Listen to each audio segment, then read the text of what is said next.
Okay, let's go to the opposite end of this spectrum, Nick. Least valuable player, the fantasy LVP. Maybe someone you were upset that you were paying for.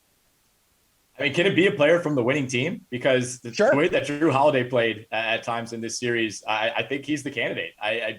The averages at the end of the series look okay. You know, basically averaged 16 and 10, had some big rebounding games, fell one rebound short of a triple double, in fact, last night, and had 4 steals. So you can't necessarily complain about what he did fantasy wise, but there were some games where, you know, if you captain Jrue Holiday in a single game contest in game 4, for example, you know, when he's 4 of 20 from the field and only has 13 points, you probably came up a little bit empty. And I think it's pretty hard to poke any holes in the games of the rotation players for both teams. You know, if you want to come out and say like Cameron Payne's your LVP, well, nobody really expected all that much from Cameron Payne.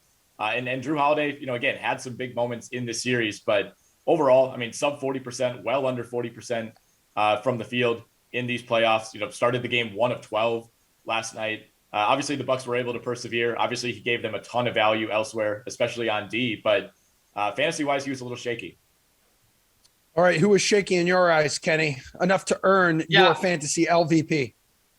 We're really only going to have like 12 players to pick from or whatever. So, yeah, I mean, Jrue Holiday, I think, is going to be the consensus. But I will take a moment to flame Cameron Payne because really, I do think that there was not a lot of value in this entire NBA Finals. And you were looking down the list. You needed some value. And Mikal Bridges wasn't playing enough. He was expensive. It wasn't his fault. And you couldn't really go to him. Cam Johnson provided the value early in the series and then kind of disappeared.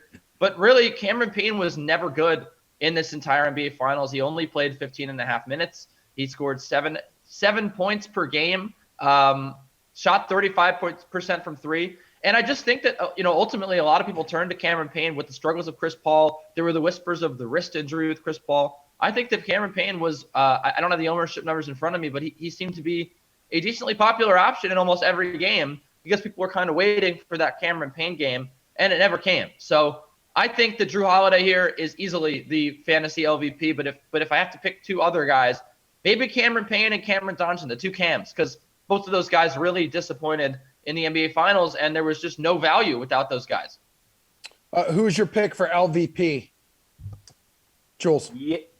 Yeah, it's tough. Like Kenny said, there's only so many guys in the rotation this deep in the season, and a lot of the big-time players put up big-time numbers. So I think without a doubt it is Jrue Holiday. We can all agree there.